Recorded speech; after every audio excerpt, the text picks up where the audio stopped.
läks. 19. veebruar singtantsutalv kursus.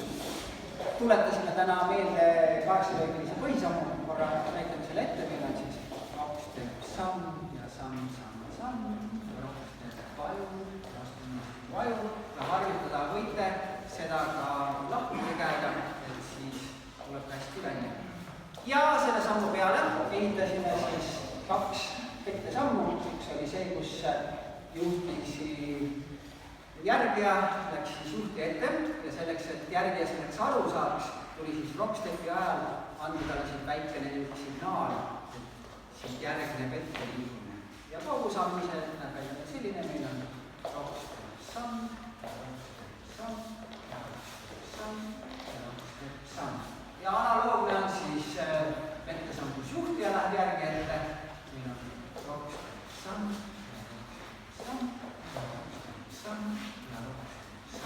Ja võite jällegi harjutada seda ka lahtisi käega, mis on kindlasti keerulisem, et seda pettesammu on kindlasti ühendatud käega palju mõnusam teha kui ühendamata käega.